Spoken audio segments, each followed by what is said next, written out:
Here's my ice fishing sled I threw together today.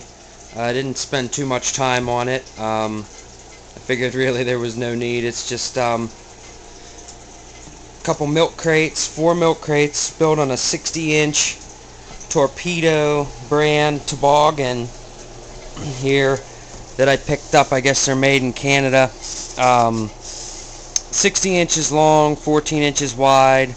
I put some polyester resin on there just to protect the wood. I was hauling around my girlfriend's son JT, who weighs about 80 pounds. I was hauling him around on it when we had a little bit of snow. So I think I could probably haul 250 pounds on this sled without being overweight, I don't think. Let me show you what I got. Alright, I just took this first milk crate. It's really hard to see in there, but it's cut out so the toboggan goes back in there, because like I said, it's a 60-inch sled, and 4 milk crates are a little over 4 foot, so there's not a whole lot of room on there. But I lined up on the back and I just cut the front out so where the toboggan goes in. Pretty easy. Made some PVC rod holders here. The rods just go in like that. Holds them pretty good. I got an insulated battery box, 3/4 insulation on either side, and then 1.5 inches. The top, I figure the battery should be vented a little bit anyway, so I'm just going to put a piece of canvas over the top of that and a little bungee cord, hold it on there. This bucket, let me show you here. This is just my inverter there, 400 watt power inverter, endurance. It's got a coolant fan on it. It works pretty good. It's a little noisy when it first starts up, but once it warms up, it's okay. We keep that inside the hut. And the battery, I've kept it in the hut or outside the hut, and it really, it's pretty good for 2 days anyway, either which way you look at it. So I figure I'm going to keep it outside the hut this year. Just insulate it. Battery fits in there nice and snug. I also built these today. They're 1.5 inch thick styrofoam. It has a little cut in the back hole. I just cut them out round, 10 1/4 inches, so they're big enough to cover the ice hole. It's just basically a homemade polar thermal tip-up. It's 1.5 inch thick styrofoam. They also double as 5-gallon bucket seats. You can sit right on that and keep you warm. But I'll show you a little more of these. I'll do another little video. But basically, the tip, you just slide it down over top of the tip up and just pop it on there, and it stays on fairly well. Haven't tested them yet out on the water because there's no ice here in Pennsylvania yet. But that's my first bucket. This bucket I'll probably put inside my ice hut when I haul it because it's so light.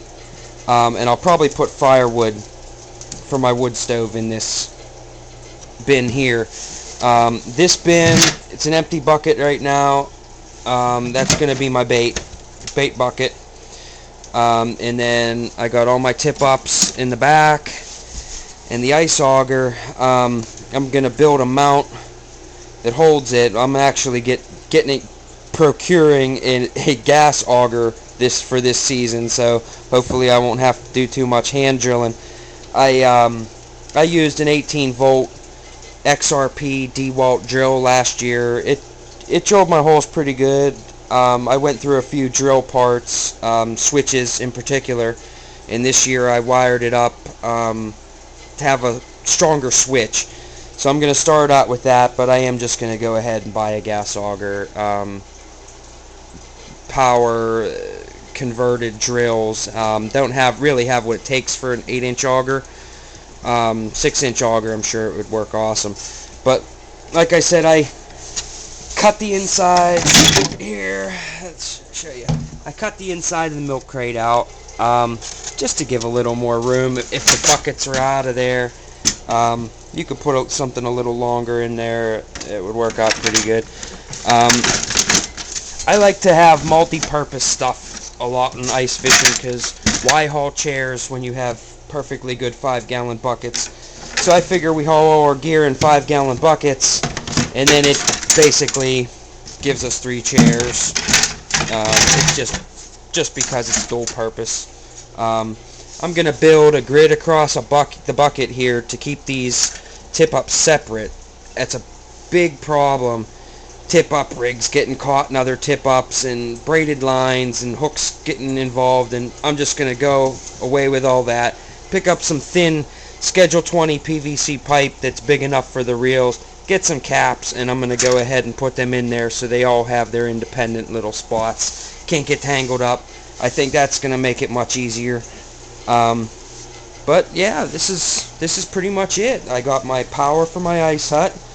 That'll be my firewood. I got my bait. I got all my tip-ups and other gear. I carry my tackle and everything in a book bag, or I could just throw it inside my ice hut. But yeah, it's a rock-solid rig as a sled. I picked this up for $20. It's a 60-inch torpedo. It had a date on it, 91. And it looked like it's never been used, so this is a quality sled. This should last a long time with that polyester coating. And yeah, that's my sled. Hopefully I can get to use it here pretty soon. Be catching some of these right here. We'll be catching a few of those right there. Big old bluegill. We'll be catching, let's hope. Let's see.